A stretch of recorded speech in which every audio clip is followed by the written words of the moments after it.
আসসালামু আলাইকুম। আমরা মডেল বি এর রেশিও অ্যানালাইসিস থেকে আমরা আলোচনা করব গাণিতিক অংশ। এটা হচ্ছে লেকচার শিট 2 এর গাণিতিক অংশ আর কি। তো এর আগে আমরা লেকচার শিট 3 থেকে আমরা ওয়ার্কিং ক্যাপিটালের দুইটি তিনটে অঙ্ক দেখেছি আমরা। আর আমরা অঙ্ক দেখেছি, ক্যাপিটাল বাজেটিংটা বাদ দিয়েছি, শুধু ওয়ার্কিং ক্যাপিটালটা দেখেছি। আর ওয়ার্কিং ক্যাপিটাল দেখেছি, আর হচ্ছে কারেন্ট লাইবিলিটি, যেটা আমাদের যে অধ্যায় হচ্ছে আপনার সিভিপি অ্যানালাইসিস। এটি সিভিপি অ্যানালাইসিস, এই অঙ্কটা আমরা দেখেছি। তো এগুলো হচ্ছে আমাদের মূলত সূত্র নির্ভর অঙ্ক। রেশিও অ্যানালাইসিস এবং সিভিপি দুটি সূত্র নির্ভর অঙ্ক। আর ওয়ার্কিং ক্যাপিটাল যেটি, সেটি একটি সূত্রের মাধ্যমে সবকিছু। এখানে কিছু সূত্র আমাদের জানতে হবে, যদি এটা আমাদের কাছে খুবই টাফ ব্যাপার এই অল্প সময়ের মধ্যে। তবে যারা কেটে কাজ করে তারা তাদের কাছে এই সূত্রগুলি আহ, অনেক ইজি লাগবে আর কি। তো আমরা প্রথমে এখানে দেখবো কারেন্ট রেশিও সমান। আমরা গুরুত্বপূর্ণ তিনটা অঙ্ক দেখবো এখানে। তিনটার মধ্যে যদি আসে, তিনটার মধ্যে আসবে current asset, current liability. Current অ্যাসেটকে কারেন্ট লাইবিলিটি দ্বারা যদি ভাগ করি, তাহলে আমরা কারেন্ট রেশিও পাবো। তো এখানে আমাদের লিকুইডিটি রেশিও বা শর্ট টার্ম সলভেন্সি রেশিও, এখানে যে রেশিও গুলো আলোচনা করা হয়েছে, তারল্য সম্পর্কিত রেশিও। যে কোনো বাধ্যবাধকতা আমাদের ব্যাংক, যাতে তারল্য সংকটে যেন না পড়ে, বা তারল্য বাধ্যবাধকতা মেটানোর ক্ষমতা কিরকম আছে আমাদের ব্যাংকের, সেটা এটা দ্বারা আমাদের প্রমাণ করতে পারি আমরা। তো এখানে আমাদের কারেন্ট রেশিও দেখলাম, অ্যাসিড টেস্ট বা কুইক বা লিকুইড রেশিও আমরা একই রকমের সূত্র, জাস্ট এখানে কুইক অ্যাসেটকে কুইক লাইবিলিটি দ্বারা ভাগ করব। কারেন্ট অ্যাসেট কোনগুলো আমরা জানি, ব্যাংকে যারা কাজ করি, কারেন্ট অ্যাসেট হচ্ছে cash, bank, marketable securities, account receivable, note receivable, আদার রিসিভেবল, ইনভেন্টরি, র materials, work in progress, finish goods, supplies, prepaid expense. সাধারণত এই ধরনের অ্যাসেট গুলো এখানে দেওয়া থাকে তাদের অঙ্কে। আর কারেন্ট লাইবিলিটিস হচ্ছে accounts payable, notes payable, other payable, earned revenue, provision for taxes, তারপর হচ্ছে dividend payable, bank overdraft, current maturity portion of long term debt. Long term ডেটের যে অংশটুকু আমাদের চলতি বছরে যেটা ম্যাচুরিটি হয়ে যাবে, সেটা হচ্ছে আমাদের কাছে কারেন্ট লায়াবিলিটিস। আচ্ছা, এগুলো হচ্ছে কারেন্ট অ্যাসেট এবং কারেন্ট লায়াবিলিটিস। অনেকগুলো আছে, এগুলো মনে রাখাও মানে আপনার কাছে বিরক্ত লাগতে পারে। বিরক্ত ভাবটা প্রথমে নিয়ে আসবেন না, একটু আস্তে আস্তে অঙ্কটা করতে আমরা করে যাই, দেখা যাচ্ছে যে ইজি লাগবে। বা কোনো কিছু নাও বোঝেন এখন, কথাগুলো শোনেন, আমরা আমাদের অঙ্ক দুই তিনটা অঙ্ক করি, তারপর আপনার কাছে ইজি লাগবে। আচ্ছা, এখানে আমাদের কারেন্ট অ্যাসেট কে কারেন্ট লাইবিলিটি দ্বারা ভাগ করছি, তাহলে এখানে কুইক অ্যাসেট কে কুইক লাইবিলিটি দ্বারা ভাগ করছি। তাহলে কারেন্ট অ্যাসেট আর কুইক অ্যাসেট কি? কারেন্ট অ্যাসেট তো আমরা জানলাম যে এগুলো হচ্ছে কারেন্ট অ্যাসেট। তাহলে এই কুইক অ্যাসেট কে কুইক লাইবিলিটি দ্বারা ভাগ করলে অ্যাসিড টেস্ট রেশিও, এটা পরীক্ষা বেশি আসে, অ্যাসিড টেস্ট রেশিও বা কুইক রেশিও বা liquid ratio. Acid test ratio শিরোনামে বেশি আসে আমাদের। আর আমাদের এই সূত্রটা আমাদের ব্যবহার হয়, বেশি ব্যবহার কারেন্ট রেশিওটা।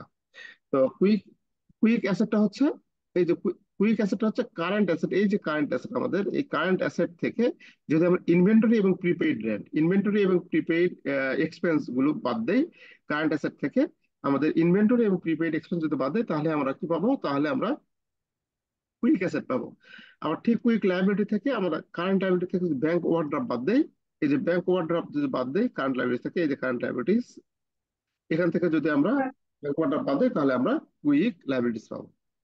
আচ্ছা, এটা আমাদের কাছে বিরক্ত লাগতে পারে, যেটা কি না, আমাদের অঙ্কে কমন কয়েকটি শব্দ ইউজ হয়, কমন কয়েকটা শব্দ। আর অতিরিক্ত শব্দ এখানে অনেক ধরনের আমি দিয়েছি, কিন্তু এগুলো হহচ্ছে বিবিএমপি তে ব্যবহৃত হয়, বা আরো অনেক ধরনের ফাংশনে ব্যবহৃত হয়, সবগুলো মিলে দিয়েছি, কিন্তু এখানে কমন কয়েকটি শব্দ ইউজ হয়, যার বাইরে সাধারণত হয় না। আচ্ছা, আমরা কারেন্ট অ্যাসেট এবং অ্যাসেট টেস্ট রেশিও এই দুটি জানলাম। তো current asset, acid test ratio দুটি আমাদের খুব গুরুত্বপূর্ণ, পরীক্ষায় আসে। দেয়। তারপর সুপার কুইক রেশিও, এটা আমাদের ততটা ব্যবহার হয় না বা দেয় না। এটা হচ্ছে cash and cash equivalent current liabilities দ্বারা ভাগ দেবো, ক্যাশ এবং ক্যাশ ইকুইভ্যালেন্ট। ক্যাশ এবং ক্যাশ ইকুইভ্যালেন্ট এই যে ঠিক এরকম কারেন্ট লাইবিলিটিস দ্বারা আমরা কারেন্ট অ্যাসেটকে ভাগ দিয়েছি, কিন্তু কারেন্ট অ্যাসেট না, এখানে শুধু আমরা ভাগ দেবো কি ক্যাশ এবং ক্যাশ ইকুইভ্যালেন্ট। মানে লেখা ছোট হচ্ছে, একটু বড় করি। ক্যাশ এবং ক্যাশ ইকুইভ্যালেন্ট বলতে আমরা কি বুঝি, এখানে সে লেখা আছে here cash and cash equivalent, cash, bank এবং মার্কেটেবল সিকিউরিটিজ, এই তিনটি মিলে হচ্ছে আমাদের কাছে ক্যাশ এবং ক্যাশ ইকুইভ্যালেন্ট বোঝায়। একে আমরা কারেন্ট লাইবিলিটিজ দ্বারা ভাগ করলে আমরা সুপার কুইক বা ক্যাশ বা অ্যাবসোলিউট রেশিও আমরা পাবো। এটা ব্যবহার খুবই কম হয়, এটা আমরা দেবো না। দেব না বলতে একটু কম দেখবো, তবে একই সূত্র আর কি, শুধু ক্যাশ এবং ক্যাশ ইকুইভ্যালেন্ট কথাটা এখানে আসবে। আর ওয়ার্কিং ক্যাপিটাল রেশিও, এটার সূত্রে আমাদের ব্যবহার হয়। ওয়ার্কিং ক্যাপিটাল রেশিও হচ্ছে ওয়ার্কিং ক্যাপিটালকে কারেন্ট লাইবিলিটি দ্বারা, তাহলে যতগুলো আমরা দেখলাম সবগুলোকেই আমরা কিন্তু লাইবিলিটিস দ্বারা ভাগ করেছি, সবগুলোকেই আমরা কিন্তু লাইবিলিটিস দ্বারা ভাগ করেছি। ওয়ার্কিং ক্যাপিটাল যখন রেশিও বের করতে ওয়ার্কিং ক্যাপিটালকে কারেন্ট লাইবিলিটি দ্বারা ভাগ করেছি। আমরা ওয়ার্কিং ক্যাপিটালের কি দেখেছিলাম, ওয়ার্কিং ক্যাপিটাল সমান কি জানি, কারেন্ট অ্যাসেট থেকে যদি কারেন্ট লাইবিলিটি বাদ দেয় তাহলে ডব্লিউসি ওয়ার্কিং ক্যাপিটাল পাই, তাই না? তাহলে ওয়ার্কিং ক্যাপিটাল সমস্যা এখানে করে দেওয়া আছে, ওয়ার্কিং ক্যাপিটাল সমস্যা কি জানি, current asset minus current liabilities করলে আমরা ওয়ার্কিং ক্যাপিটাল পাবো। আচ্ছা, এটা অঙ্কে আমাদের এই সূত্রগুলো প্রয়োগ অনেক হবে, আমরা সেখানে দেখবো অবশ্যই। এটা গেল হচ্ছে আমাদের লিকুইডিটি রেশিও জানার জন্য। লিকুইডিটি রেশিও যখন আমরা নির্ণয় করবো সেই ক্ষেত্রে এটা আমাদের ব্যবহার হবে। তবে আমাদের ডাইরেক্ট বলা থাকে যে এটা কারেন্ট রেশিও বা অ্যাসেট টেস্ট রেশিও বা ওয়ার্কিং ক্যাপিটাল রেশিও নির্ণয় করা। আচ্ছা, তারপরে আমাদের এখানে বলা আছে অ্যাক্টিভিটি অফ ইফিসিয়েন্সি রেশিও। তো অ্যাক্টিভিটি অফ ইফিসিয়েন্সি রেশিও এখানে এখানে এটা আমাদের অত্যন্ত জানা জরুরি একটু, আমাদের এখান থেকে অঙ্ক থাকে।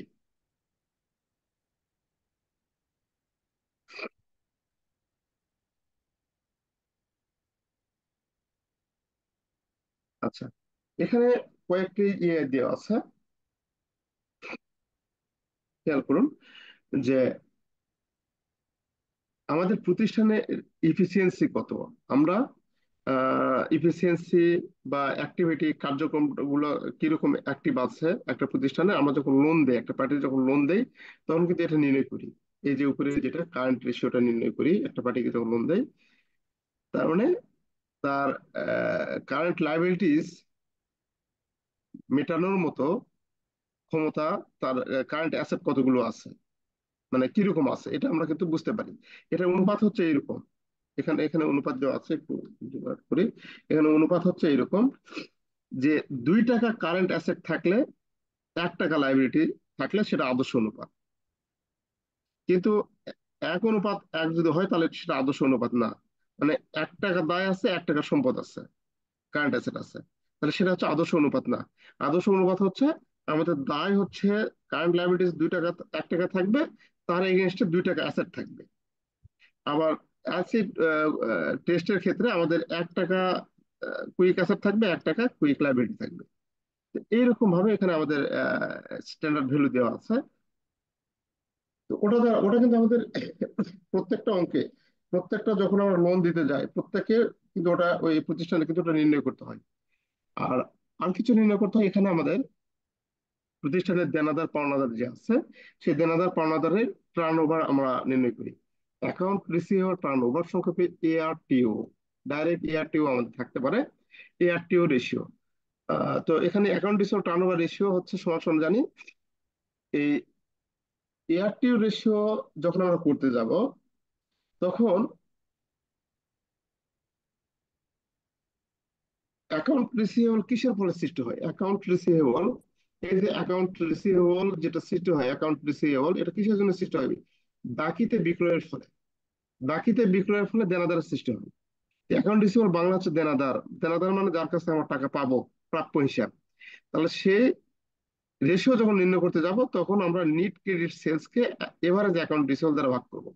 নিট ক্রেডিট সেলস কে এভারেজ অ্যাকাউন্ট রিসিভেবল দ্বারা ভাগ করবো। তাহলে এখানে এভারেজ অ্যাকাউন্ট রিসিভেবল বলতে কি বুঝি, ওপেনিং এবং ক্লোজিং অ্যাকাউন্ট রিসিভেবল এবং বিলস রিসিভেবল কে 2 দ্বারা ভাগ করব। ওপেনিং এবং ক্লোজিং অ্যাকাউন্ট রিসিভেবল এবং বিলস রিসিভেবল কে 2 দ্বারা ভাগ করব। তাহলে আমরা পাবো account receivable, average account receivable. তখন নিট কে সেলস কে এভারেজ অ্যাকাউন্ট রিসিভেবল দ্বারা ভাগ করলে আমরা এআরটিও রেশিও পাবো। আবার কালেকশন পিরিয়ড, এটাও তো করতেই হয়, আর এই কালেকশন পিরিয়ডটা আমরা নির্ণয় নির্ণয় করি যখন করতে যাই আমরা কোনো প্রতিষ্ঠানকে যখন লোন দিতে যাবো, অবশ্যই এভারেজ কালেকশন পিরিয়ডটা আমরা নির্ণয় করি। এভারেজ কালেকশন পিরিয়ড হচ্ছে 360 দিনকে account receiver turn over ratio, যে এখানে যেটা বার করলাম, যে সূত্রটা বাড়ালো, এটা দ্বারা আমরা ভাগ করবো, এটা দ্বারা ভাগ করলে আমরা অ্যাকাউন্ট রিসিভার কালেকশন পিরিয়ড পাবো। তাহলে কালেকশন পিরিয়ডটা কিভাবে পাবো? আমরা এআরটিও বার করার পর, এআরটিও বার করার পর সেটাকে যদি আমরা ভাগ দেই অ্যাকাউন্ট রিসিভার টার্ন ওভার দ্বারা 360 কে ভাগ দেই, তাহলে আমরা পাবো। অথবা এভারেজ অ্যাকাউন্ট রিসিভারকে এভারেজ ডেইলি ক্রেডিট সেলস দ্বারা যদি ভাগ দেয়, তাহলে সেটা আমরা পাবো। এটার আদর্শ মানটা আমাদের এখানে দেওয়া আছে।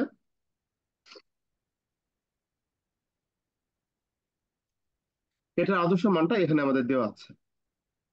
আহ, এটা হচ্ছে আদর্শ মান, 60 দিন থেকে 90 দিন এই কালেকশন পিরিয়ডটা থাকতে হবে। আচ্ছা, তারপরে আমাদের inventory turnover ratio. Inventory turnover, account receivable turnover ratio যেমন আছে, তেমন ইনভেন্টরি টার্নওভার রেশিও মজুদ। আমরা আহ, যে ওয়ার্কিং ক্যাপিটালের মতো দেখলাম, সেখানে আমরা অ্যাকাউন্ট রিসিভেবল কতদিন পর পর টাকা আমরা আদায় করি। হ্যাঁ, ওখানে কিন্তু লেগ এন্ড পেমেন্ট দেওয়া ছিল না, 2 মান্থ বা 3 মান্থ এরকম তো দেওয়া ছিল, তাই না? বা 15 ডেজ বা 2 উইক এরকম দেওয়া ছিল। তো এখানে সেই বিষয়টাই হচ্ছে এটা, যে এভারেজ কালেকশন পিরিয়ড, তার কাছ থেকে কতদিন পর পর টাকা আমরা আদায় করবো। এখানে আদায়ের আদর্শ মান হচ্ছে 2 মাস থেকে 3 মাস, 60 দিন থেকে 90 দিনের মধ্যে আমরা তার কাছ থেকে টাকা আদায় করবো, সার্কুলেশন হবে। এটা হলো আদর্শ মান। এখন ইনভেন্টরি যে কথাটা বলছে, ইনভেন্টরি এখানে ইনভেন্টরি রেশিও কথা বলে, inventory turnover ratio. Inventory turnover ratio হচ্ছে আমাদের ইনভেন্টরিটা যদি অঙ্কের মধ্যে কস্ট অফ গুডস সোর্স থাকে, কস্ট অফ গুডস হচ্ছে বিক্রিত পণ্যের ব্যয়। বিক্রিত পণ্যের ব্যয় বলতে যে পণ্যটা বিক্রি করেছি সেটা কিনতে কত টাকা লেগেছে সেটা। যেমন যদি আমরা ধরুন আমরা একটা কলম উৎপাদন করেছি, একটা মেশিনের সাহায্যে আমরা কলম উৎপাদন করছি, একটা কলম উৎপাদন করতে আমাদের 5 টাকা ব্যয় হচ্ছে। তাহলে 5 টাকা যদি ব্যয় হয়, তাহলে এই কলমটার সঙ্গে আমরা 2 টাকা প্রফিট অর্জন করে আমরা বিক্রয় মূল্য হচ্ছে 60 টাকা। তাহলে আমরা এই যে 60 টাকা যেটা বিক্রি করেছি, এই পণ্যটা তৈরি করতে ব্যয় হয়েছে কত? 5 টাকা।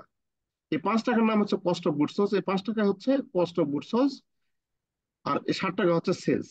তাহলে আমরা এই কস্ট অফ গুডস সোর্স বলতে বোঝাই বিক্রিত পণ্যের ব্যয়, যে পণ্যটা বিক্রি করেছি সেটা ব্যয় হয়েছে কত। আচ্ছা, তাহলে বিক্রিত পণ্য ব্যয়কে এভারেজ ইনভেন্টরি দ্বারা ভাগ করে। এভারেজ বলতে আমরা গড় করব, গড় হচ্ছে ওপেনিং ক্লোজিং দুটা যোগ করে 2 দ্বারা ভাগ। তাহলে এভারেজ ইনভেন্টরি যদি বলে, তাহলে ওপেনিং এবং ক্লোজিং কে যোগ করে 2 দ্বারা ভাগ করে, এটা অঙ্কের মধ্যে থাকবেই, দেওয়াই থাকবে। নিট পার্সেস যদি কস্ট অফ গুডস যদি না থাকে, এটা যদি না থাকে, তাহলে নিট পার্সেস যদি থাকে, নিট পার্সেস কে এভারেজ ইনভেন্টরি দ্বারা ভাগ করবো। এটাও যদি না থাকে, তাহলে নিট সেল থাকবে, নিট সেল কে আমরা এভারেজ ইনভেন্টরি দ্বারা ভাগ করবো। যদি তাহলে প্রথমে আমাদের প্রায়োরিটি পাবে cost of goods, cost of goods না থাকবে নিট পার্সেস, নিট পার্সেস না থাকবে নিট সেলস। এটা শুধুমাত্র ইনভেন্টরি টার্নওভারের ক্ষেত্রে। আচ্ছা, ইনভেন্টরি টার্নওভার হোল্ডিং পিরিয়ড কি? ওই একই রকম অ্যাকাউন্ট রিসিভার টার্নওভার যেটা আমরা এখানে কালেকশন পিরিয়ড যেমন ইয়ারটি দ্বারা ভাগ করি 360 কে, আর ঠিক একই রকমই আমরা এরকম আমরা 360 কে হোল্ডিং পিরিয়ড বলতে কতদিন পর পর ইনভেন্টরি টাকাটা যে আমরা পরিশোধ করি, আমরা যে কি বলবো ওয়ার্কিং ক্যাপিটাল যেটা দেখলাম, যে ইনভেন্টরি টাকা আমরা কতদিন পর পর পরিশোধ করি, মানে ইনভেন্টরি আমাদের কাছে কতদিন পর পর থাকে, কতদিন পর পর আমাদের সাথে সার্কুলেশন হয়। কিছু মজুদ মাল নিয়ে আসলাম, ধরুন আমরা ধানের করি, ব্যবসা করি, চালের ব্যবসা করি। আমাদের অটো মিল আছে, অটো মিল আছে, আমরা বাজার থেকে ধান কিনে নিয়ে আসলাম, সেই ধান আমাদের এখানে ধরুন 1 সপ্তাহের মধ্যে সেটা চাল হয়ে যাবে। আবার সেই 1 সপ্তাহের মধ্যে আবার নিয়ে আসতে হবে, ওই ধান আবার 1 সপ্তাহ থাকবে, 1 সপ্তাহ থাকে আবার সেটা চালে পরিণত হয়ে যাবে। এইরকম ভাবে যে ওই ইনভেন্টরিটা আমাদের কাছে কতদিন মজুদ থাকতেছে, সেটা আমরা এখানে নির্ণয় করব।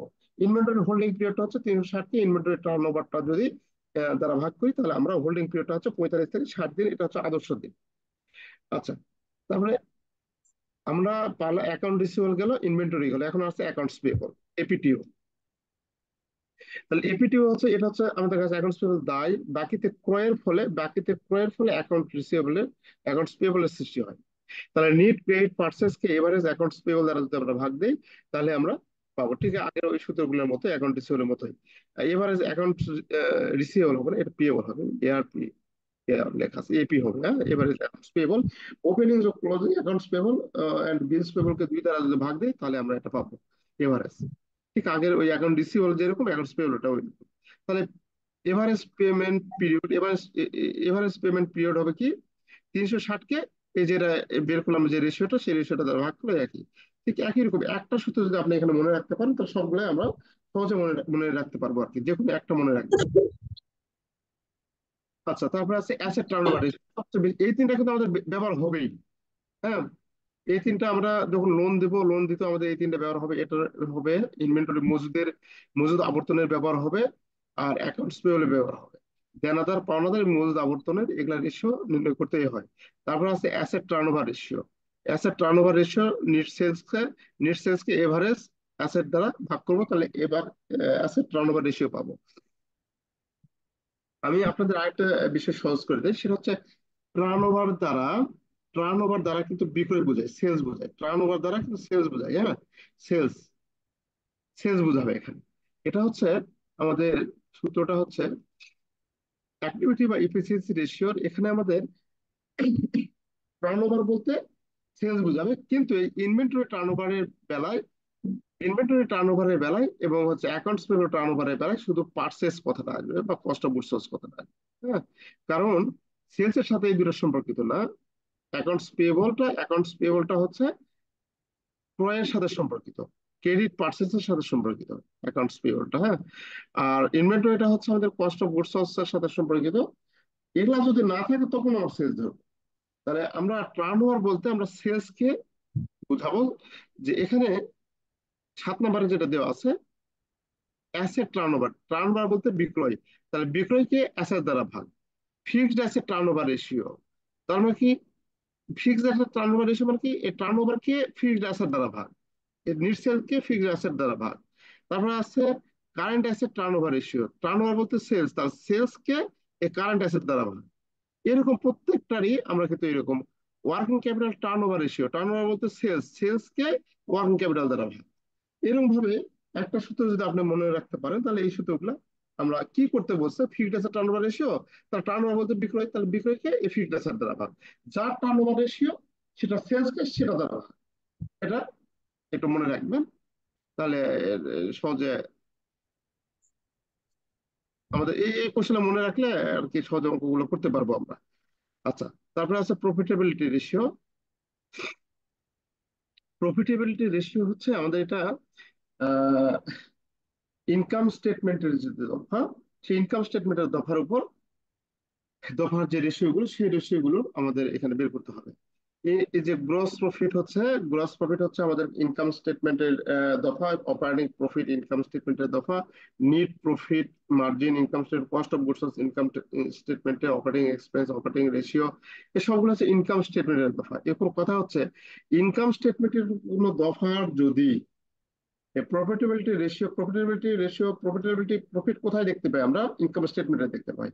ইনকাম স্টেটমেন্টের দফার যদি কোনো রেশিও বের করতে বলে তাহলে এটা মাথায় রাখবেন, তাকে সেলস দ্বারা ভাগ করতে হবে। সহজ কথা শেষ। যে ইনকাম স্টেটমেন্টের দফা আয় ব্যয় বা কোনো খরচের যদি কোনো রেশিও বের করতে হয় তাকে সেলস দ্বারা ভাগ করতে হবে। যেমন এখানে গ্রস প্রফিট রেশিও চেয়েছে, তাহলে গ্রস প্রফিটকে সেলস দ্বারা, গ্রস প্রফিট কেন সেলস দ্বারা ভাগ করবো, প্রফিটের কথা বলা আছে মানে মুনাফা, এই মুনাফাটা কোথায় পাই, আয় বিবরণীতে পাই। তাহলে আয় বিবরণীতে পালে আয় বিবরণীতে সেলস দ্বারা আমরা ভাগ করবো। অপারেটিং প্রফিটকে সেলস দ্বারা ভাগ, অপারেটিং প্রফিটকে সেলস দ্বারা ভাগ। এইরকম আমরা এটা পারবো। তাহলে গ্রস প্রফিট সমস্যা কি জানি, এই যে এখানে লেখা আছে net sales minus cost of goods sold, এইভাবে এখানে লেখা আছে operating profit net sales cost of goods sold operating expense. তারপরে আছে, আমার কথা শোনা যাচ্ছে?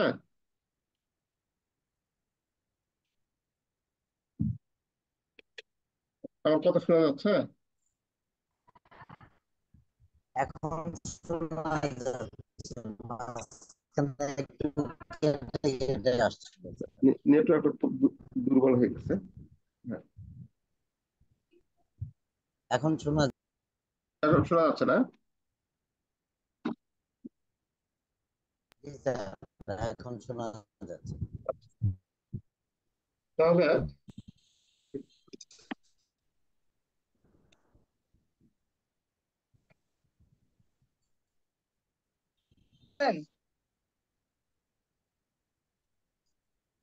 এখন শোনা যাচ্ছে না? জি স্যার বলেন। জি। জি স্যার, আসসালামু আলাইকুম স্যার। ওয়ালাইকুম আসসালাম রহমতুল্লাহ। স্যার, তারপরে দেখেন এখানে আমাদের এই দফাগুলো আমরা যখন আমাদের ব্যালেন্স শিট হাতে নিব, আমরা প্রত্যেকটা ব্রাঞ্চের ব্যালেন্স শিট যখন হাতে নিব, তো হাতে নিলে কিন্তু এই জিনিসগুলো, এই যে এগুলা কিন্তু ইনকাম স্টেটমেন্টে আমরা দেখতে পাবো। Operating profit, NEET profit, cost of goods source. Cost of goods source ওখানে আমাদের ব্যাংকে নেই। এই আইটেমটা আমরা দেখতে পাবো না, কারণ ব্যাংক তো কোনো কিছু উৎপাদন করে না। ওখানে ইন্টারেস্ট এক্সপেন্স, ইন্টারেস্ট ইনকাম, এই ধরনের জিনিস ওখানে আমরা দেখতে পাবো। এটা শুধুমাত্র উৎপাদনকারী ব্যবসা প্রতিষ্ঠানের ক্ষেত্রে এটা হবে, শুধুমাত্র উৎপাদনকারী ব্যবসা প্রতিষ্ঠানের ক্ষেত্রে। যেমন আমরা ভোগ্যপণ্য বা কোনো কিছু উৎপাদন করি আমরা, সেই উৎপাদনকারী ব্যবসা প্রতিষ্ঠানের ক্ষেত্রে কস্ট অফ গুডস ব্যবসাটা আসে। অপারেটিং এক্সপেন্স আমরা ব্যাংকে দেখতে পাবো। অপারেটিং এক্সপেন্স আমাদের salaries expense, interest expense, commission expense বা কমিশন ইনকাম, এই ধরনের অপারেটিং এক্সপেন্স। ইনকাম তো আলাদা, এক্সপেন্স আমরা দেখতে পাবো। অপারেটিং রেশিও, শুধু অপারেটিং রেশিও চাই, cost of goods operating expense কে নিট সেল দ্বারা ভাগ। আর এই যে আবার রিটার্ন অন অ্যাসেট আছে একেবারে, মানে এত বেশি ইম্পর্টেন্ট এইগুলা return on asset, R O A. Return on asset একে নিট ইনকামকে আমরা এভারেজ অ্যাসেট দ্বারা ভাগ করি। মানে রিটার্ন মানে কি? রিটার্ন মানে এখানে আমরা বুঝবো যে আয়। রিটার্ন বলতে আমরা আয় বুঝবো, আয়, যে কত করে রিটার্ন আসবে। আমরা সাধারণত যে কথাটা মানে কথা কথা বলে থাকি, রিটার্ন আসবে কিরকম, তার মানে কি আমাদের আয় আসবে কিরকম। রিটার্ন বলতে ফেরত, আমরা যে কি বলে, যে অ্যামাউন্ট আমরা বিনিয়োগ করেছি সেটা রিটার্ন আসবে কিরকম ভাবে। রিটার্ন বলতে ফেরত, ফেরত বলতে এখানে আয়কে বোঝাবো, আমরা মিন করবো। তাহলে রিটার্ন অন ইনভেস্টমেন্ট মানে ইনভেস্টমেন্টের উপর রিটার্ন, মানে আয়, আয় আসবে কত। তাহলে আয়কে, নিট ইনকামকে টোটাল অ্যাসেট, টোটাল অ্যাসেট দ্বারা আমরা ভাগ করব। তাহলে আমরা ইনভেস্টমেন্টের উপর, টোটাল ইনভেস্টমেন্ট কত করছে সেটার উপর আমরা রেশিও পাবো। তারপর আছে রিটার্ন অন ইকুইটি। এই রিটার্ন অন ইকুইটি এই কথাটাও আমাদের বেশি ব্যবহার হয়। রিটার্ন, সরি, যে রিটার্ন অন অ্যাসেটের কথা বলা আছে, রিটার্ন অন অ্যাসেট বলতে একই কথাই, নেট ইনকামকে এভারেজ অ্যাসেট দ্বারা ভাগ করবো, এভারেজ অ্যাসেট দ্বারা ভাগ করবো। তাহলে আমরা রিটার্ন অন অ্যাসেট, এবং এটা অনেক বেশি ব্যবহার হয় কিন্তু। তারপরে রিটার্ন অন ক্যাপিটাল এমপ্লয়েড, এটা খুব কম ইউজ হয়। Return on capital interest, EAT. EAT হচ্ছে earning after tax. Earning after tax এর সাথে ইন্টারেস্ট যোগ করতে হয়, ওকে ক্যাপিটাল এমপ্লয়েড দ্বারা ভাগ করা হয়। ক্যাপিটাল এমপ্লয়েড বলতে কি বুঝি সেটা এখানে লেখা আছে। ক্যাপিটাল এমপ্লয়েড বিভিন্ন ভাবে, বিনিয়োজিত মূলধন বিভিন্ন ভাবে বার করা যায়। এভাবে বার করা যায়, একটা সূত্র। তারপরে বিনিয়োজিত মূলধন বা নিট অ্যাসেট, এই যে এটা একটা বের করা যায়, এভাবে বের করা যায়। এটা একটু আমরা আমরা দেখে নেবো, একই অ্যান্সার আসবে সবগুলো। এতভাবে আমরা ক্যাপিটাল এমপ্লয়েড বের করতে পারি। তো এখানে অঙ্ক যখন করবো তখন আলোচনা করবো। এখানে যদি আলোচনা করতে চাই এগুলা সব মাথার উপর দিয়ে যাবে। আর হচ্ছে dividend, dividend pay out ratio. Dividend pay out ratio, cash dividend কে ইএসসিএস, ক্যাশ ডিভিডেন্ড কে ইএসসিএস দ্বারা আমরা ভাগ করব। তো এখানে আমাদের ইএসসিএস বলতে কি বোঝায়, যে এই জিনিসটা এখানে দেওয়া আছে। ইএসসিএস বলতে হচ্ছে earning available for common stock. Earning available for common stock, এটা এটা আমরা ইএসসিএস বুঝি। ইএসসিএস বলতে বোঝায় earning available for common stock holder, common stock হোল্ডারদের আর্নিং।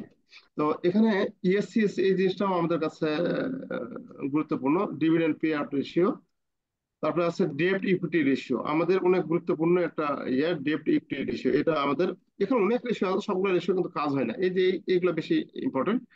টোটাল ডেপ্ট কে ডেপ্ট ইকুইটি রেশিও। ইকুইটি বলতে বোঝায় মালিকানা সত্ত্ব, মালিকানা সত্ত্ব, মালিকানা, ইকুইটি বলতে বোঝায় সত্ত্ব। তাহলে আমাদের যে ব্যাংকের সত্ত্ব আছে, ব্যাংকের যে শেয়ার ক্যাপিটাল আছে, সেই শেয়ার ক্যাপিটাল দ্বারা আমরা টোটাল ডেপ্ট, অর্থাৎ আমরা ক্যাপিটাল এডুকেসি আমরা করতেছি কিন্তু ব্যাংকে। কোন অধ্যায়ে বললাম, পড়লাম ওটা, ওই যে রিস্ক ম্যানেজমেন্ট আমরা দেখেছি, ক্যাপিটাল এডুকেসি। মানে মূলধন পর্যাপ্ততা, আপনার মূলধন পর্যাপ্ততা কিরকম আছে সেটা কিন্তু এটা দ্বারা আমরা বুঝতে পারি, যে আপনার মূলধন দায় কিরকম ভাবে কভারেজ করতে পারবে, মানে কত দায় কভারেজ করতে পারবে সেটা দ্বারা কিন্তু আমরা বুঝতে পারি। টোটাল ডেপ্টকে ইকুইটি ফান্ড দ্বারা আমরা ভাগ করব, ভাগ করলে আমরা ডেপ্ট ইকুইটি রেশিও পাবো। অনেক গুরুত্বপূর্ণ একটি ইয়ে আমাদের, যে একটি ব্যাংকের ডেপ্ট পরিশোধ করার জন্য ইকুইটি কিরকম আছে সেটা আমরা এটা দ্বারা বের করতে পারি। টোটাল ডেপ্ট সমান কারেন্ট ডেপ্ট এবং লং টার্ম ডেপ্ট। ডেপ্ট দুই ধরনের, মানে ঋণ দুই ধরনের, কারেন্ট চলতি চলতি চলতি ঋণ এবং হচ্ছে দীর্ঘমেয়াদী ঋণ। আর এখানে ইকুইটি ফান্ড বলতে বোঝায় শেয়ার ক্যাপিটালের সাথে রিজার্ভ হবে, রিটেন আর্নিং হবে, preference share capital minus fictitious asset. যদি আমাদের ওলিক অ্যাসেট থাকে, ওলিক অ্যাসেট যদি আমাদের থাকে তাহলে সেটা বাদ যাবে। হ্যাঁ, ফিকটিটিভ অ্যাসেট, ভুয়া সম্পদ থাকলে আমাদের বাদ যাবে। ভুয়া সম্পদ, সুনাম, যে সুনাম আমাদের বাদ যাবে। যদি আমাদের ট্রেডমার্কের ভ্যালু থাকে, ট্রেডমার্ক বাদ যাবে। যদি আমাদের প্রিলিমিনারি এক্সপেন্স থাকে, প্রিলিমিনারি এক্সপেন্স গুলো বাদ যাবে। এই জন্য আমরা বাদ দেব।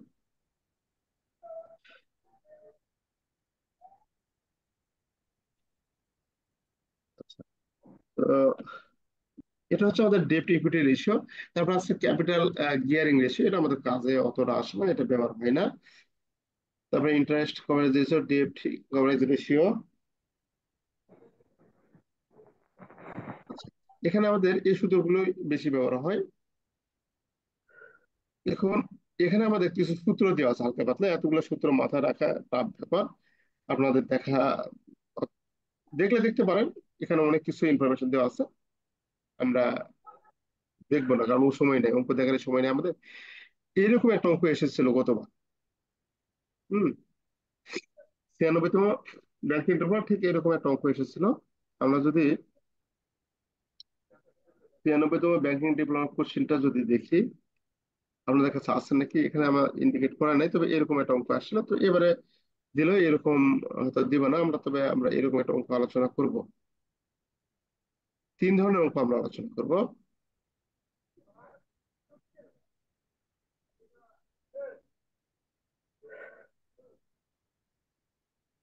আচ্ছা, 96 প্রশ্ন কি আছে আপনাদের কাছে?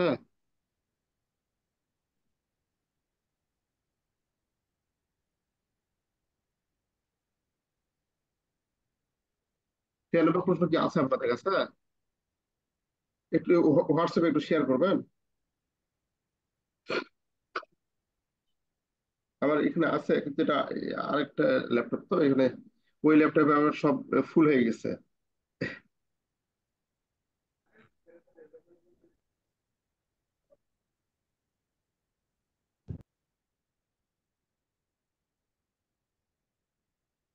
কুমের 96 এর যে প্রশ্নটা, আচ্ছা থাক, ওটা দরকার নেই, তবে এরকম একটা অঙ্ক আসছিল আমরা।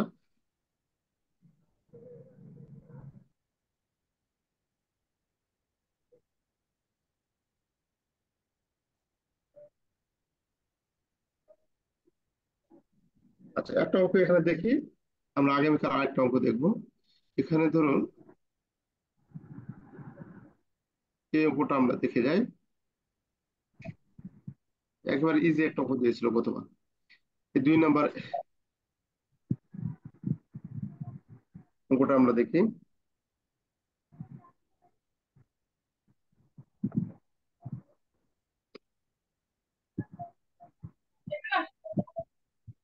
যে,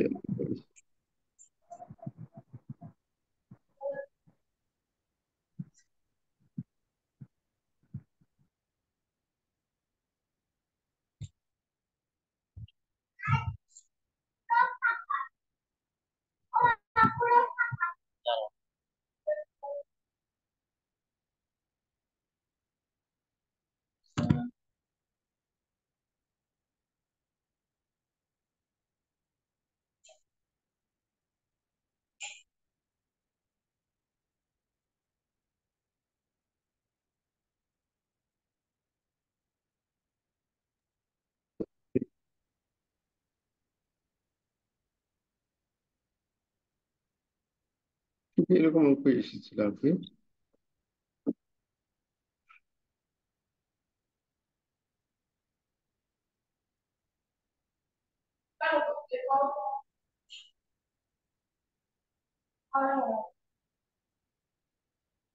আচ্ছা, একটু ধরেন, আমি 96 এর যে প্রশ্নটা এটা,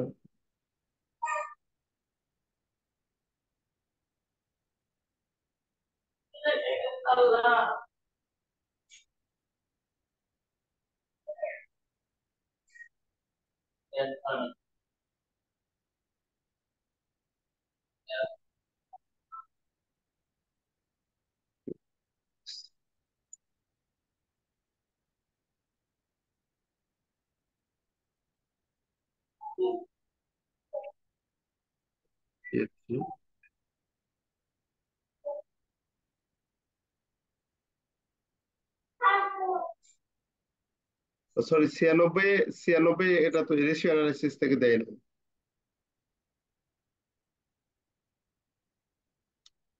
97 আসছিল। 97 দিয়েছিল শুধু দেখছিলাম। জি স্যার, জি স্যার, জি স্যার, সরি। 96।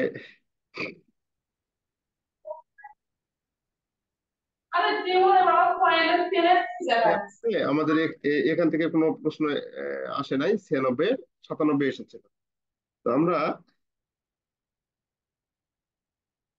এই ধরনের অঙ্ক 97 সালে এসেছিল। আমরা এই অঙ্কটা একটু আলোচনা করি। 97 যেটা এসেছিল, আমরা এরকম একটা অঙ্ক আলোচনা করি।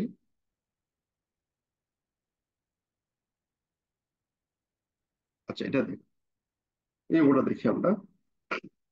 এখানে অনেক ইনফরমেশন আছে। 3 number, Jamuna company limited has the following comparative balance sheet. Jamuna company লিমিটেডের নিম্নের তুলনামূলক ব্যালেন্স শিট আছে, দেওয়া আছে। নিম্নের ব্যালেন্স শিট হচ্ছে তুলনামূলক balance sheet, comparative balance sheet.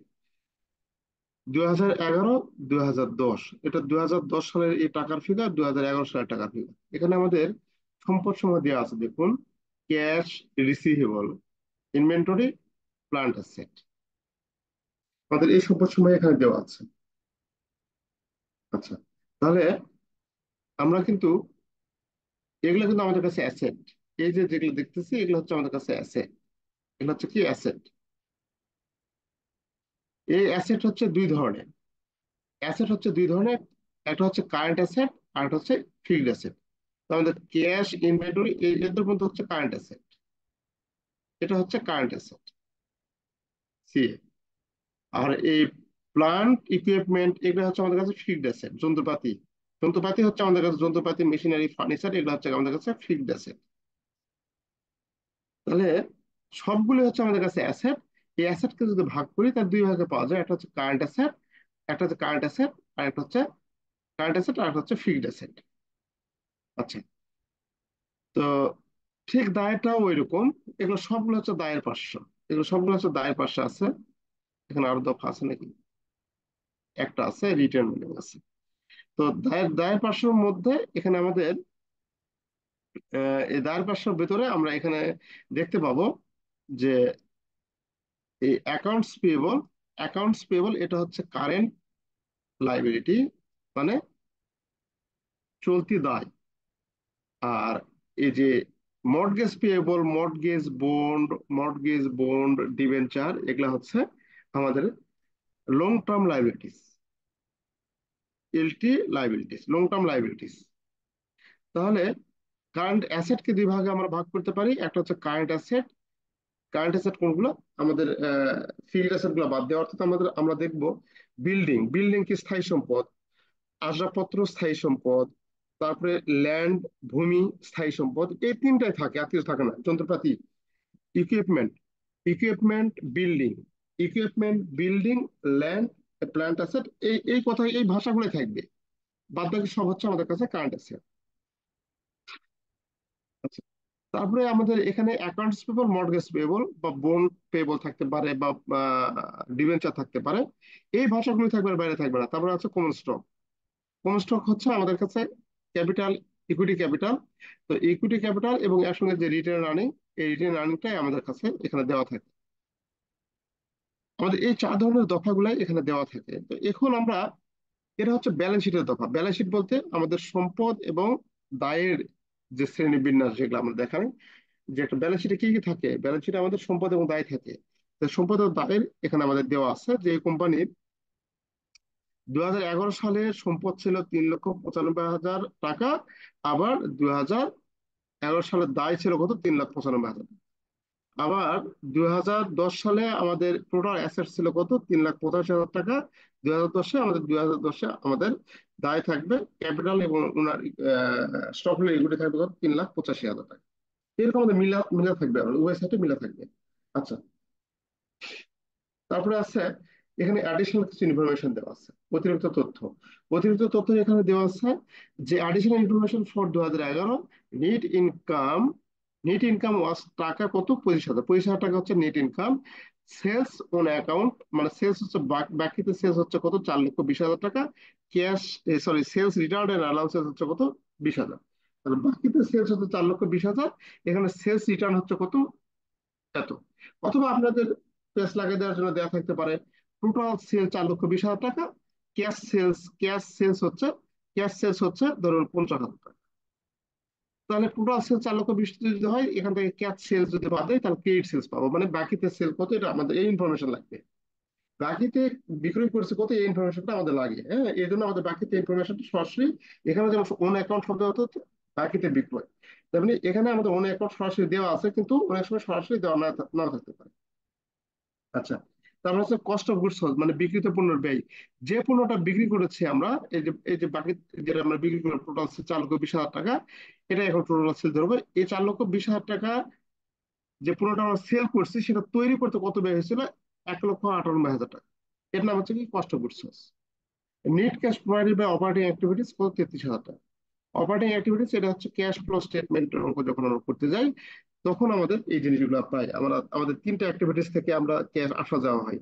হ্যাঁ, ক্যাশ আসা যাওয়া হয় তার মানে তিনটা অ্যাক্টিভিটিস থেকে, অপারেটিং অ্যাক্টিভিটিস, ইনভেস্টিং অ্যাক্টিভিটিস আর ফাইন্যান্সিং অ্যাক্টিভিটিস। এই তিনটা অ্যাক্টিভিটিস থেকে আমাদের ক্যাশ ফ্লো হয়, ক্যাশ ইনফ্লো হয় এবং আউটফ্লো হয়। আচ্ছা, এই ইনফরমেশন গুলোর ভিত্তিতে আমাদের করতে বলছে to compute the following ratio at December 31, 2011 and make comment on this, এবং কমেন্ট দিতে বলছে আমাদের এখানে। এটা করতে বলছে current ratio, asset test ratio, turnover ratio, cash return on sales, cash debt coverage ratio, gross profit ratio, net profit ratio. এই ratio গুলো আমাদের করতে বলছে। এই সবগুলো সূত্রে আমরা কিন্তু ওখানে দেখেছি। এখানে এই অঙ্কটা হচ্ছে বলা আছে solution try it yourself otherwise, এটা 7 নভেম্বর 10, অঙ্ক নাম্বার 1, অঙ্ক নাম্বার 1-এর অনুরূপ। এই অঙ্ক 1 নম্বর অঙ্কের অনুরূপ। 1 নম্বর অঙ্ক আমাদের এখানে দেওয়া ছিল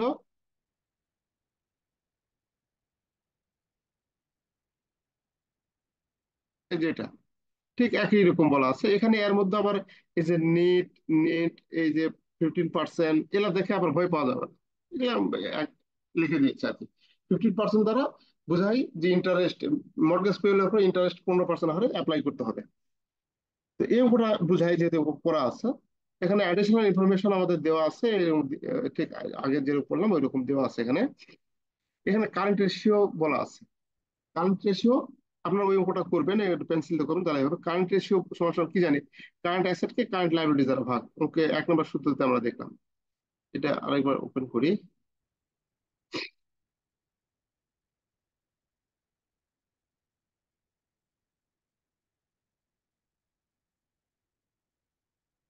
আমরা যে সূত্রতে যাই, এই দেখুন কারেন্ট রেশিও সমস্যা কি জানি, এই যে কারেন্ট অ্যাসেট কারেন্ট লাইবিলিটিস। তো এখানে আমরা কারেন্ট অ্যাসেটকে কারেন্ট লাইবিলিটিস দ্বারা ভাগ দেবো। কারেন্ট অ্যাসেট কত আছে, এখানে কারেন্ট অ্যাসেট বলতে কোনটা বোঝাবে, এখানে আমাদের সম্পদ দেওয়া আছে, 4 ধরনের সম্পদ দেওয়া আছে। দেখুন খেয়াল করুন, বেশি দেওয়া নেই কিন্তু এখানে এখানে 1, 2, 3, 4, 4 প্রকার সম্পদ দেওয়া আছে। 4 প্রকার মধ্যে 4 প্রকারের মধ্যে এটা হচ্ছে আমাদের কাছে এই যে প্লান্ট অ্যাসেট, এটা হচ্ছে আমাদের কাছে ফিক্সড, এটা হচ্ছে আমাদের কাছে ফিক্সড। তাহলে এটা যদি ফিক্সড হয়, এটা যদি এস ফিক্সড অ্যাসেট হয়, তাহলে উপরের তিনটা হচ্ছে আমাদের কাছে, উপরের তিনটা হচ্ছে আমাদের কাছে কি, উপরের এই তিনটা হচ্ছে আমাদের কাছে ক্যাশ, অ্যাকাউন্ট রিসিভেবল এবং ইনভেন্টরিজ। এই তিনটা হচ্ছে আমাদের কাছে কারেন্ট লাইবিলিটিস। হ্যাঁ, এই তিনটা হচ্ছে কি, CA, sorry, current liability, current asset, CA. তাহলে এই তিনটা আমরা যোগ করবো। কোন সালে যোগ করবো, এখানে বলা আছে 2009 সালে আমাদের এখানে করতে হবে। তাহলে 2009 সালে যদি করি, তাহলে 2009 সালে যে ইনফরমেশন গুলো আছে এই ইনফরমেশন গুলো নিয়ে আমাদের করতে হবে। তাহলে আমাদের এখানে সূত্রতে কি বলেছে, কারেন্ট অ্যাসেট তিনটা নিব আমরা, ক্যাশ, অ্যাকাউন্ট রিসিভেবল এবং ইনভেন্টরিজ। এই তিনটা নিয়ে যোগ করেছি। আর কারেন্ট লাইবিলিটিস কি আছে, কারেন্ট লাইবিলিটিস হচ্ছে এরকম ভাবে এখানে আমরা দেখবো। এখানে আমাদের দেওয়া আছে, দেখুন খেয়াল করুন, কারেন্ট লাইবিলিটিস আমাদের দেওয়া আছে। এই যে অ্যাকাউন্টস পেয়েবল, এটাই শুধু কারেন্ট লাইবিলিটিস। অ্যাকাউন্টস পেয়েবল হচ্ছে কি, কারেন্ট লাইবিলিটিস, এটা হচ্ছে আমাদের কাছে কারেন্ট লাইবিলিটিস। এটা যদি আমরা করি সিএল, কারেন্ট লাইবিলিটিস। আর আমরা যদি এরকম দেখি, এই যে মর্টগেজ পেয়েবল 15%, এটা হচ্ছে আমাদের কাছে long term LT, long term liabilities. তাহলে এটা আমরা কারেন্ট লাইবিলিটিস এবং লং টার্ম লাইবিলিটিস। আর এটা হচ্ছে আমাদের কমন স্টক বা ইকুইটি স্টক হিসেবে ব্যবহার হবে এই দুইটা। আমরা যে ইকুইটি স্টক, এই যে কমন স্টক এত এবং রিটেন আর্নিং এত, এটা আমাদের ইকুইটি স্টক হিসেবে ব্যবহার হবে। এটার ব্যবহার পরে আছে। আমরা প্রথমে অ্যাসেট এবং লাইবিলিটি এই দুটো আগে ইয়ে করব, মানে জানা শিখবো যে কারেন্ট অ্যাসেট কোনগুলি, ফিক্সড অ্যাসেট কোনগুলি, কারেন্ট লাইবিলিটিস কোনগুলি, আমাদের লং টার্ম লাইবিলিটিস কোনগুলি, এই দুটো আগে আমরা জানবো, অ্যাসেট এবং লাইবিলিটি গুলো। আচ্ছা, তো এখন আমরা এই সেই কাজগুলো এখানে আমরা করেছি। এখানে আমরা এখানে আমরা করেছি এটাই, এ নাম্বার কারেন্ট অ্যাসেট সবগুলো যোগ করেছি এখানে।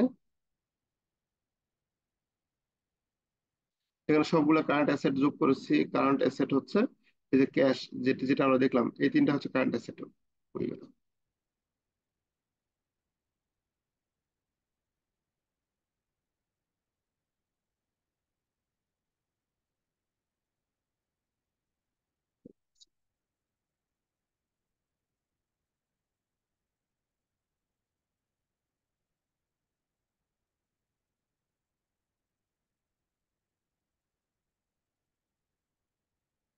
এখানে এক নম্বর অঙ্ক। এখানে কিন্তু তাহলে এই যে ক্যাশ, অ্যাকাউন্ট রিসিভেবল এবং ইনভেন্টরি, এই তিনটা যোগ করেছি আমরা। এই তিনটা যোগ করে আমার 1,40,000 হয়েছে। আর কারেন্ট লাইবিলিটিস কোনটা? কারেন্ট লাইবিলিটিস শুধুমাত্র এই যে অ্যাকাউন্টস পেবল, যেটা এটা হচ্ছে অ্যাকাউন্টস পেবল কারেন্ট লাইবিলিটিস, কত? 50,000 আছে। তাহলে এখানে আমাদের একটাই আছে, কারেন্ট লাইবিলিটিস সমান অ্যাকাউন্টস পেবল 50,000। তাহলে এখানে আমাদের কারেন্ট অ্যাসেট কত? এই যে 1,40,000 কে 50,000 ভাগ করি, তাহলে আমাদের এই অনুপাত পেয়েছি। তাহলে আমাদের আদর্শ অনুপাত কি ছিল? আমাদের আদর্শ অনুপাত ছিল, এটার আদর্শ অনুপাত ছিল 2:1, 2:1, তাই না? তার মানে 1 টাকা যদি দায় থাকে, আমাদের অ্যাসেট থাকতে হবে 2 টাকা। তাহলে এখানে কমেন্ট আমাদের দিব, the standard value of current asset এত। কমেন্ট এখন চায় না, এখন যে অঙ্কগুলো সেই অঙ্কগুলোতে কমেন্ট চায় না। The standard value of current asset কত? এত। স্ট্যান্ডার্ড ভ্যালুটা আমাদের মনে রাখতে হবে যদি কমেন্ট দিতে বলে, কিন্তু কমেন্ট চায় না। হিয়ার দ্য ক্যালকুলেটিং রেশিও এত, যেটা ক্যালকুলেট করে বাড়ছে এত, হুইচ এক্সেড দ্য স্ট্যান্ডার্ড, যেটা স্ট্যান্ডার্ড কেও অতিক্রম করেছে। So financial position of Padma company is sound, ভালো, and it has ability to pay the current liabilities, এবং সে কারেন্ট লাইবিলিটিসটা পরিশোধ করতে সমর্থ হবে। তাহলে এটা এইভাবে আমরা কারেন্ট অ্যাসেট, কারেন্ট রেশিও বের করবো। কারেন্ট রেশিও বের করার পর আমাদের 2 নম্বরে যেটা বলা আছে, 2 নম্বর ওকে বলা আছে এখানে asset test ratio. Asset test ratio যেটা আমরা দেখলাম, কুইক কুইক অ্যাসেটকে কুইক লাইবিলিটি দ্বারা ভাগ, তাই না? কুইক অ্যাসেটকে কুইক লাইবিলিটি দ্বারা ভাগ। তাহলে কুইক অ্যাসেট বলতে কি বুঝি? আমাদের কারেন্ট অ্যাসেট থেকে যদি ইনভেন্টরি এবং প্রিপেইড যদি বাদ দেই, তাহলে আমরা কুইক অ্যাসেট পাবো। তাহলে এখানে আমাদের কুইক লাইবিলিটি থেকে একরকম, কারেন্ট লাইবিলিটি থেকে ব্যাংক ওভারড্রাফট যদি বাদে, তাহলে আমরা এটা পাবো। এটা সূত্র আমাদের দেওয়া আছে প্রথমেই, প্রথম যে সূত্রের যে বক্সটা, সেই বক্সে এখানে দেওয়া আছে। তাহলে দুটো ভাগ করেছি, করে আমাদের এই রেশিও পেয়ে পাবো। এখানে এখানে কুইক রেশিও অনুপাত হচ্ছে 1:1, অর্থাৎ 1 টাকা যদি কুইক অ্যাসেট থাকে, লাইবিলিটি কুইক লাইবিলিটি থাকবে 1 টাকা। তাহলে এখানে সেটা বলা হচ্ছে standard value for asset test ratio হচ্ছে কত? 1:1। Here the calculating ratio 1.6:1, which exceeds the standard. So the financial position of the company is sound and it has ability to pay the current liabilities. তার current liabilities পরিশোধ করা, current liability বলতে quick liabilities পরিশোধ করার যথেষ্ট রয়েছে, সামর্থ্য রয়েছে। সি নাম্বারে আমাদের বলা আছে, সি নাম্বারে বলা আছে যে এই যে রিসিভেবল টার্নওভার রেশিও, আমাদের রিসিভেবল টার্নওভার রেশিও আমাদের বলবে। তাহলে রিসিভেবল টার্নওভার বলতে কি বুঝি আমরা? এই রিসিভেবল টার্নওভার বলতে আমরা কি বুঝি? সেলস বুঝি।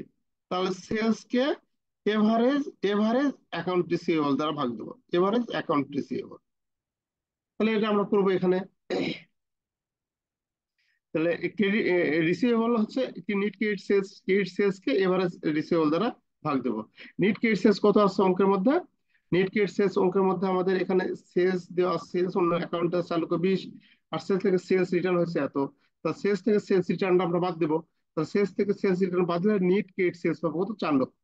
আর এভারেজ অ্যাকাউন্ট রিসিভেবল বলতে ওপেনিং ক্লোজিং দুটো যোগ করতে হয়। ওপেনিং ক্লোজিং বলতে কোনটা বোঝাবে?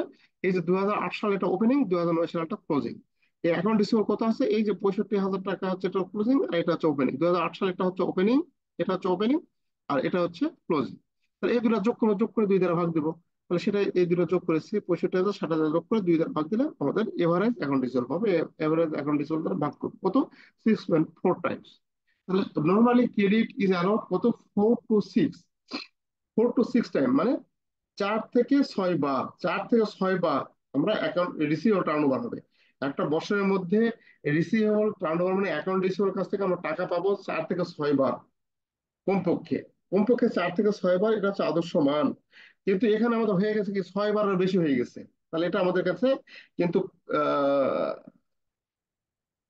6 বারের বেশি হয়ে গেছে। 6 বারের বেশি হয়ে গেলে তার মানে আমাদের কাছে কি বেশি ভালো, মানে এর চেয়ে যদি বেশি হয় তাহলে ভালো, কম হলে খারাপ।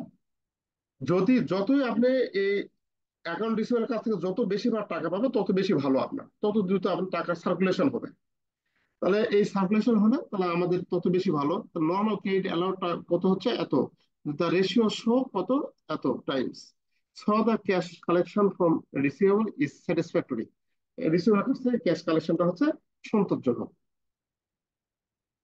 তারপরে আমাদের এখানে বলা আছে cash return on cash return on sales. Cash return on sales মানে সেলস এর উপর আমরা ক্যাশ কি হবে, কত টাকা আমরা রিটার্ন পেয়েছি সেটা আমাদের দেখতে হবে। আমরা ক্যাশ সেলস এর উপর কত টাকা রিটার্ন পেয়েছি আমরা সেটা আমরা দেখবো। তাহলে অপারেটিং অ্যাক্টিভিটিস থেকে আমাদের আসছে, অপারেটিং বলতে কি বুঝি?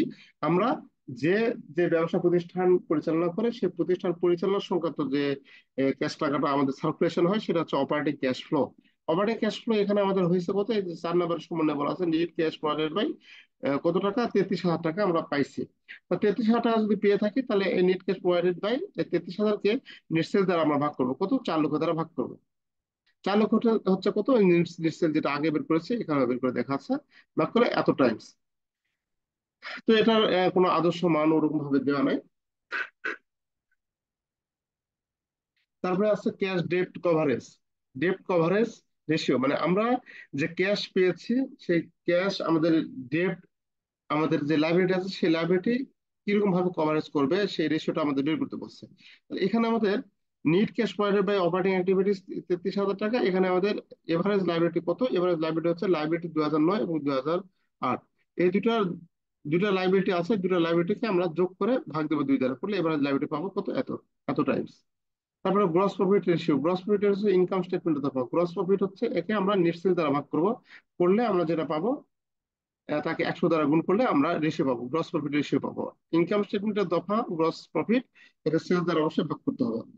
সেলস বলতে আমাদের টোটাল সেল না, এখানে সেলস রিটার্ন বাদ দেওয়ার পর যেটা থাকবে সেটা। আচ্ছা, তারপরে নিট প্রফিট বলছে নিট ইনকামকে আমরা নিট সেল দ্বারা ভাগ করবো। তাহলে নিট ইনকাম কত আছে?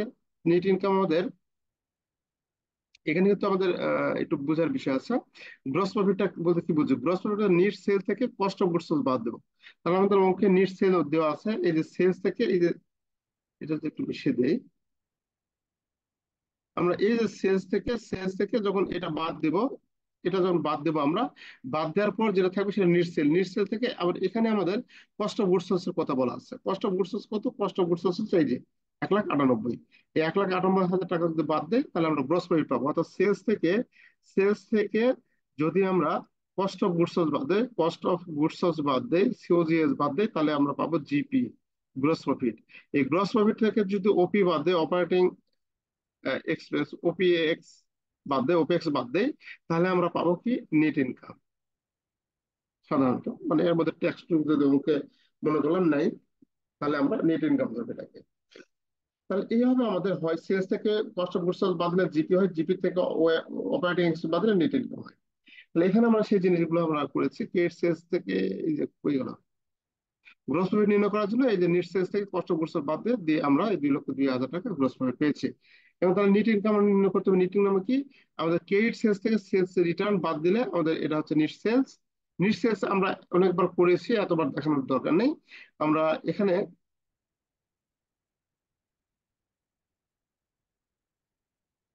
নেট সেল অঙ্কের মধ্যে দিয়ে আছে সরাসরি, এই যে নেট ইনকাম অঙ্কের মধ্যে দিয়ে আছে কত? 25,000।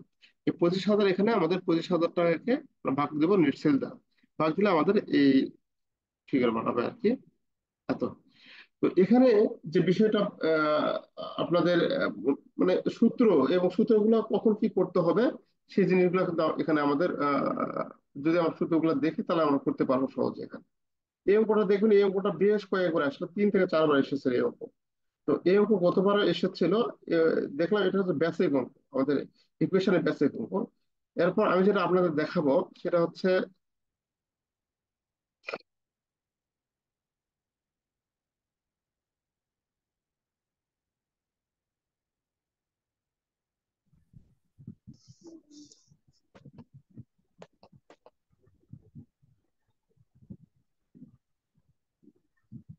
এখানে দেখাবো এই ধরনের অঙ্ক। এই যে 7 নাম্বার, 7 নাম্বার অঙ্ক দেখাবো। হ্যাঁ, এই 7 নাম্বার অঙ্কটা এবার কিন্তু খুবই ইম্পর্টেন্ট অঙ্ক। এই 7 নম্বর অঙ্কটা আমরা দেখবো। 7 নম্বরের মতো এরকম 2-3 বার অঙ্ক এসেছিল আর কি। এই ধরনের অঙ্ক দেখবো আমরা। আর এই যে ধরনের অঙ্ক আছে এই ধরনের অঙ্ক বেশ জটিল এবং এই অল্প সময়ের মধ্যে ক্যাপচার করা একটু কঠিন হয়ে যাবে। 7 নম্বর অঙ্কটা দেখবো, 7 নম্বর অঙ্কটা আসার সম্ভাবনা আছে। আর এগুলো অঙ্ক ভালো, কিন্তু এগুলো মানে এই সময়ের মধ্যে পাওয়ার সম্ভাবনা। এই 7 নম্বর অঙ্কের মতো হচ্ছে 7 নাম্বার 9 নাম্বার, 7 নাম্বার 9 নাম্বার এগুলো হচ্ছে একই অঙ্ক। 7 নাম্বার 9 নাম্বার 10 নাম্বার এই 3টা অঙ্ক আমাদের একই অঙ্ক। 7, 9, 10 এই 3টা অঙ্ক আগামী দিন দেখবো। আগের দিন বলতে আগামীকাল দেখবো। তাহলে আজকে এখানে শেষ।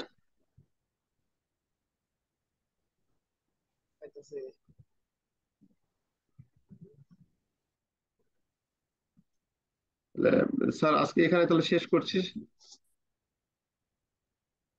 ঠিক আছে, ঠিক আছে। জি স্যার, সবাই ভালো থাকবেন স্যার।